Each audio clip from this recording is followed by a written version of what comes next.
आज सुबह आंख खुलते ही माँ का वही पुराना राग फिर से शुरू हो गया। अब तो शादी कर लो, मरने से पहले पोते का मुंह तो दिखा दो। 30 साल के हो गए हो, ना शादी का नाम ना प्यार का। कोई लड़की पसंद है तो बता दो। मैंने माँ की बातें अनसुनी करते हुए बेल बजाई, चाय के लिए। माँ फिर बोली, इतना धन दौलत किसके लिए है? पोते पोतियों के लिए ही तो है। और तुम हो कि शादी का नाम ही नहीं लेते। मैंने बात काटते हुए कहा, घर में किसी चीज की कमी है तो बता दीजिए, इतने नौकर नौकरानियां हैं। मां का स्वर अचानक भारी हो गया।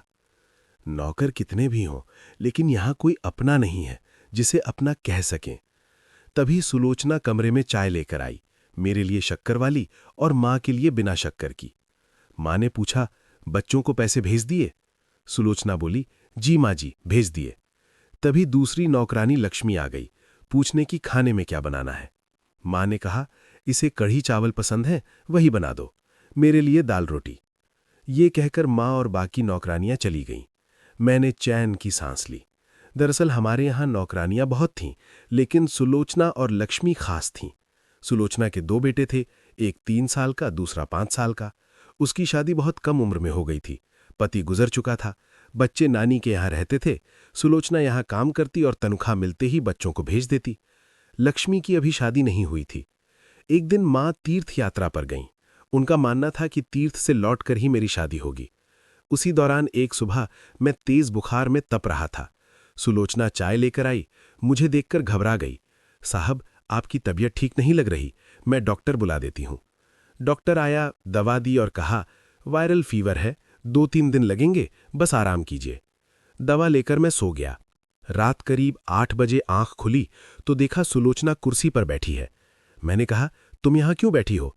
वो बोली, आप बुखार में सो रहे थे, अकेला कैसे छोड़ देती? मैंने कहा, अब जाओ, मैं ठीक हूं। उसने बुखार नापा, 200। वो वहीं बैठ गई, मेरे सिर पर गीली पट्टी रखने लगी, कभी दवा कभी पानी, पूरी रात। मैंने पूछा, लक्ष्मी कहाँ है? पता चला वो घूमने गई है।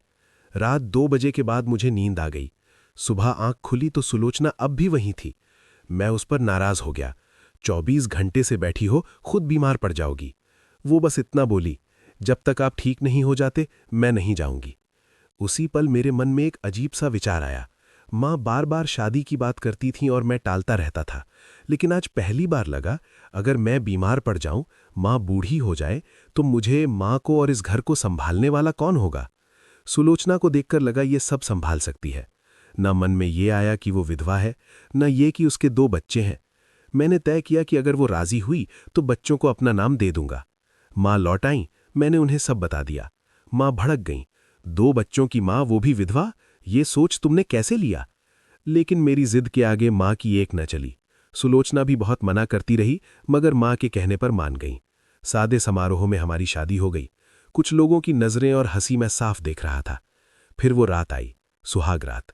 मैं कमरे में गया। सुलोचना से पहले कभी ढंग से बात भी नहीं की थी। वो दुल्हन के वेश में सेज पर बैठी थी। मैंने कहा, घबराओ मत, कल बच्चों से मिलने चलेंगे। उसने सिर हिला दिया। मैंने घूंघट उठाया। वो सच में बहुत सुंदर लग रही थी। ईमानदारी से कहूं, मैंने उसे कभी इस नज़र से देखा ही नहीं था।